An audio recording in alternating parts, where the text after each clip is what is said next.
વિદ્યાર્થી મિત્રો, ફરી એક વખત આપનું હાર્દિક સ્વાગત છે. ગઈકાલના લેક્ચરની અંદર આપણે વિદ્યુત ડાયપોલ શું છે તે જાણ્યું અને વિદ્યુત ડાયપોલ મોમેન્ટ જાણી અને વિદ્યુત ડાયપોલની અક્ષ ઉપરના કોઈપણ બિંદુએ વિદ્યુત ક્ષેત્રનું મૂલ્ય કેટલું હોય તેનું સમીકરણ તારવ્યું. હવે આજના આ લેક્ચરની અંદર આપણે વિદ્યુત ડાયપોલની વિષુવરેખા પરના બિંદુએ ક્ષેત્રનું સૂત્ર તારવીશું. પ્રશ્ન આ રીતે પૂછાઈ શકશે: વિદ્યુત ડાયપોલની વિષુવરેખા પરના બિંદુએ ક્ષેત્રનું સૂત્ર તારવો. આના માટે આપણે સૌપ્રથમ એક ડાયપોલને લઈએ. તો આપણને ખ્યાલ છે કે ડાયપોલ એટલે બે વિદ્યુતભારો સમાન મૂલ્યના અને પરસ્પર વિરુદ્ધ વીજભાર ધરાવતા, એટલે કે પ્લસ ક્યુ અને માઇનસ ક્યુ. અને આ ડાયપોલની અક્ષ છે અને આ ડાયપોલની વિષુવરેખા છે. તો ડાયપોલની વિષુવરેખા ઉપર આપણે કોઈ એક બિંદુ પી લઈએ. આ બિંદુ પી ધ્યાનમાં લો. પી બિંદુ છે. પી બિંદુ પાસે આપણે વિદ્યુત ક્ષેત્રનું સમીકરણ મેળવવું છે. તો હવે આપણને ખબર છે કે પી બિંદુ પાસે વિદ્યુત ક્ષેત્ર એક તો ધન વિદ્યુતભારના લીધે મળશે, એક તો ઋણ વિદ્યુતભારના લીધે મળશે. ધન વિદ્યુતભારના લીધે વિદ્યુત ક્ષેત્ર શોધવા માટે આપણે આ પી બિંદુ છે મધ્ય બિંદુથી ધારો કે આર અંતરે લીધેલું છે અને આ ડાયપોલ છે તેનું ધન અને ઋણ વિદ્યુતભારો વચ્ચેના અંતરો એ 2a હોય છે. આથી એનું અડધું એ થશે. તો આપણને ખબર છે કે વિદ્યુત ક્ષેત્ર કઈ રીતના મેળવાય, તો કે જે વિદ્યુતભાર ને લીધે વિદ્યુત ક્ષેત્ર ઉત્પન્ન થતું હોય અને જે બિંદુએ વિદ્યુત ક્ષેત્ર શોધવું હોય તે બિંદુ પાસે, અને આ ધન વિદ્યુત ભાર હોવાથી વિદ્યુત ક્ષેત્ર છે બહારની દિશામાં આવશે. તો આ વિદ્યુત ક્ષેત્ર આપણે કહી શકીએ કે વિદ્યુત ક્ષેત્ર પ્લસ ક્યુના લીધે મળે છે. હવે આપણને સમીકરણ ખબર છે વિદ્યુત ક્ષેત્ર E ઇઝ ઇક્વલ ટુ કે ક્યુ અપોન આર સ્ક્વેર. તો આપણે અહીંયા આગળ અંતર ગોતીએ તો અંતર કેટલું થશે? આટલું અંતર છે. તો આ અંતર આપણે પાયથાગોરસના પ્રમેય ઉપરથી મેળવવું પડશે.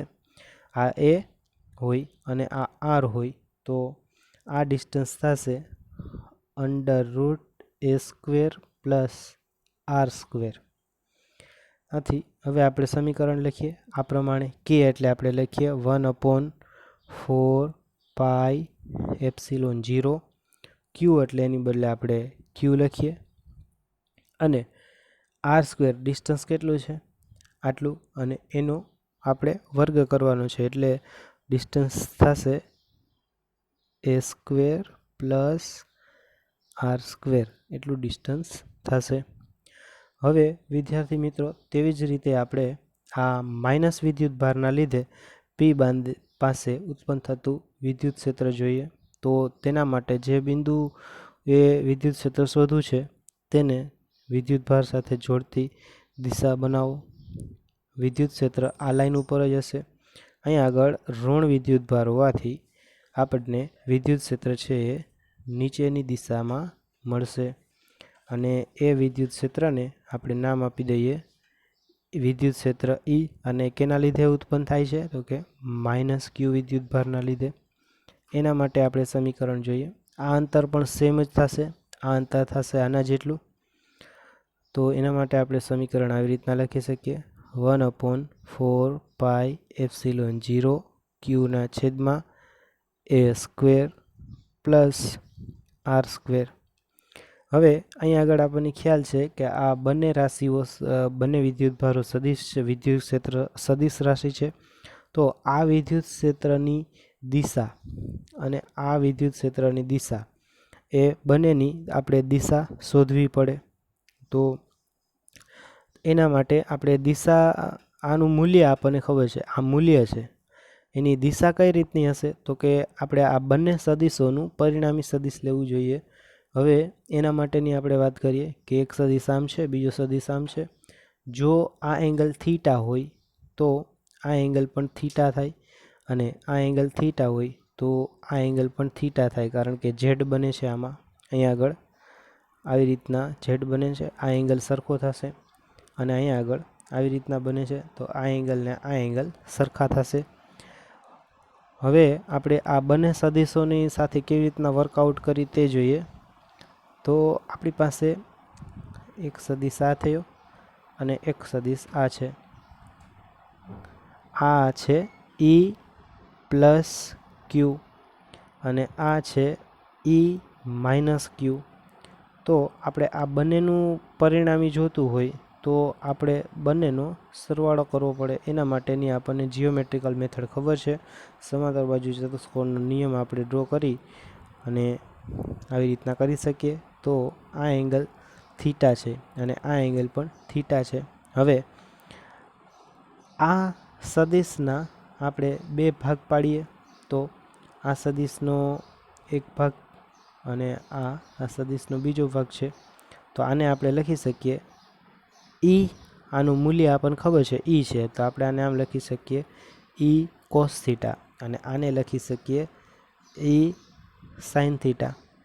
તેવી જ રીતે આપણે આના બે ઘટકો પાડીએ. તો એનો એક ઘટક અહીંયા આવશે, તેને આપણે લખી શકશું E કોસ થીટા અને આ બાજુનો ઘટકને લખી શકશું E સાઇન થીટા. તો આ સાઇન થીટાવાળા બંને ઘટકો સમાન મૂલ્યના અને પરસ્પર વિરુદ્ધ દિશામાં હોવાથી એકબીજાની અસર નાબૂદ કરે છે. તો પરિણામી આપણને વિદ્યુત ક્ષેત્ર મળશે 2E કોસ થીટા. એની કિંમત આપણે ઉપરથી લઈ લઈએ. હવે આની દિશા કઈ દિશામાં આવે છે? તો કે આની દિશા છે એ આ દિશા છે. તો આ દિશા કેની વિરુદ્ધ દિશામાં કહેવાય?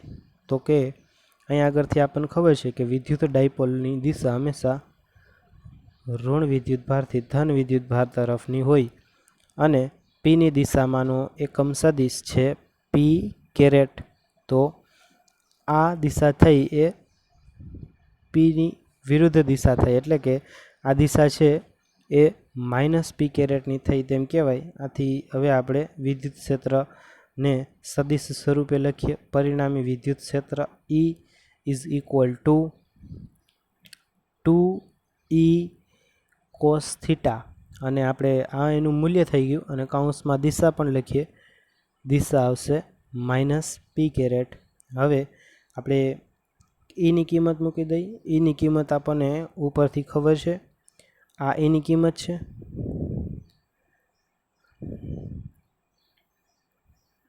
તો એની કિંમત થશે 1/4πε0 ક્યુ અપોન એ સ્ક્વેર પ્લસ આર સ્ક્વેર. અને કોસ થીટાની પણ કિંમત લઈ લઈએ આપણે અહીંથી. તો આના ઉપરથી આપણને કોસ થીટા મેળવી શકાય. કોસ થીટાની કિંમત હું અહીંયા લખું છું. કોસ થીટા આ ત્રિકોણને ધ્યાનમાં લો. તો કોસ થીટા એટલે પાસેની બાજુ. તો પાસેની બાજુ છે એ અને આ છે કર્ણ.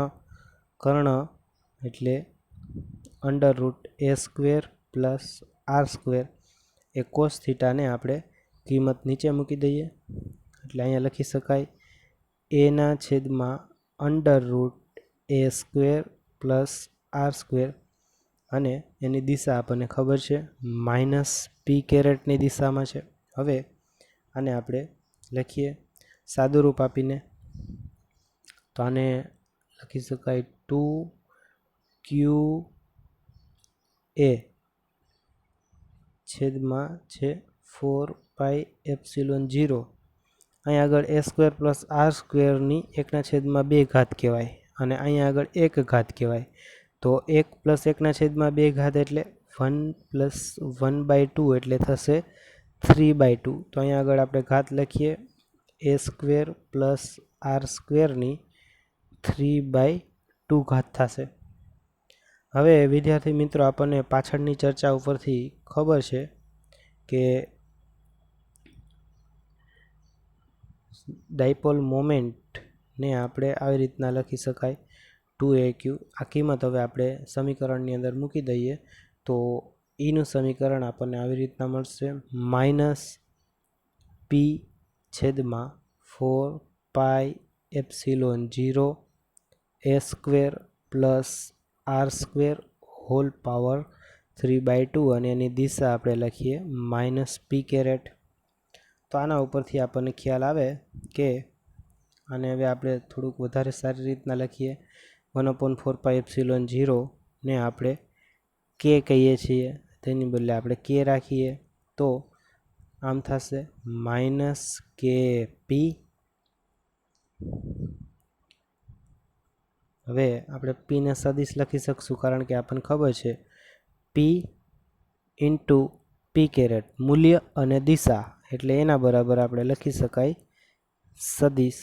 તો આપણે સદિશ લખીએ અને a² + r² હોલ પાવર 3/2 આ વિદ્યુત ક્ષેત્રનું સમીકરણ છે અને આ સમીકરણ આપણે યાદ રાખવાનું છે.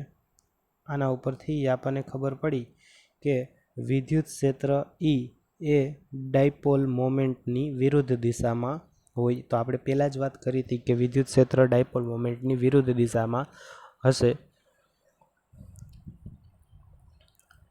હવે આ જ સમીકરણની અંદર જો એ ખૂબ જ નાનો હોય એટલે કે ડાયપોલ વચ્ચેનું અંતર 2a ખૂબ નાનું હોય r કરતાં, એટલે કે આપણે ખૂબ જ ડાયપોલથી ખૂબ જ દૂરના બિંદુ પાસે વિદ્યુત ક્ષેત્ર શોધતા હોઈએ તો આપણે આરની સાપેક્ષે 2a ને અવગણી શકશું. તો આપણે લખીએ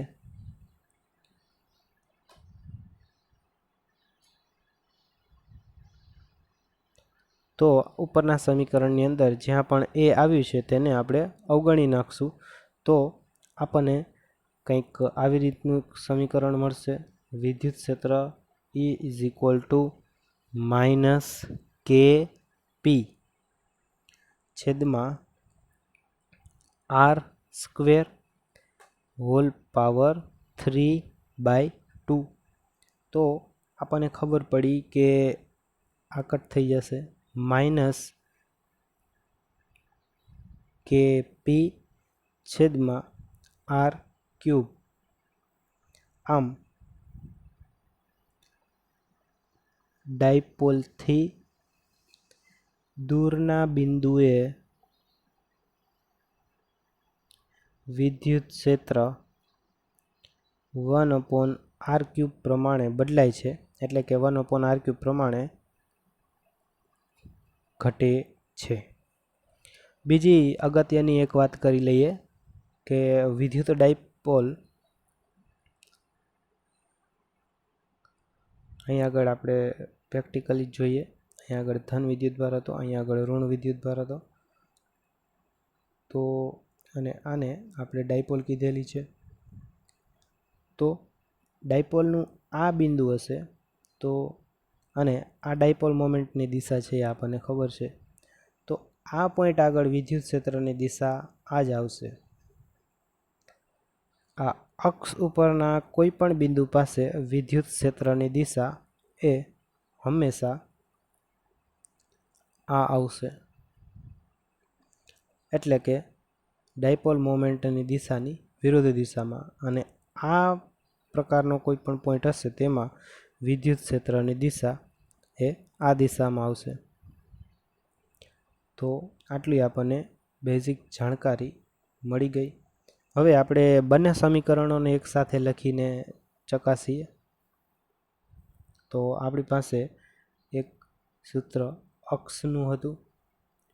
અક્ષ ઉપર વિદ્યુત ક્ષેત્ર કેટલું થાય તેના માટેનું સમીકરણ હતું આપણી પાસે 2kp છેદમાં r³. અને બીજું સમીકરણ આપણને મળ્યું એ વિષુવ રેખા ઉપરનું આપણને સમીકરણ મળ્યું kp છેદમાં r³. અને અહીંયા અતિ અગત્યની ઋણ નિશાની હતી.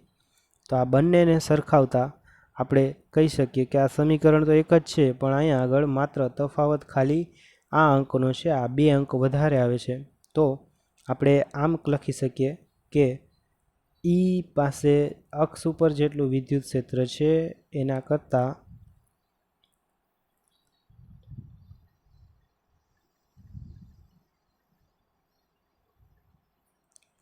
તો કે અક્ષ ઉપર જેટલું વિદ્યુત ક્ષેત્ર છે તેના કરતાં વિષુવરેખા ઉપરનું વિદ્યુત ક્ષેત્ર છે એ અડધા ભાગનું હશે, અથવા તમે એમ કહી શકો કે વિષુવરેખાનું જેટલું વિદ્યુત ક્ષેત્ર છે તેનું 2 ગણું કરો ત્યારે તમને અક્ષ ઉપરનું મળશે. અને અક્ષ ઉપર વિદ્યુત ક્ષેત્ર અને વિષુવરેખા ઉપર વિદ્યુત ક્ષેત્રની નિશાની અલગ અલગ ઋણ છે, એટલે કે બંનેની દિશા કેવી હશે? પરસ્પર વિરુદ્ધ હશે, જે આપણે સમજ્યા છીએ. તો વિદ્યાર્થી મિત્રો, આ ખૂબ અગત્યનો ટોપિક છે અને આપણે આવું જ વિદ્યુત ડાયપોલની જેમ વાત કરી તેમ ચુંબકીય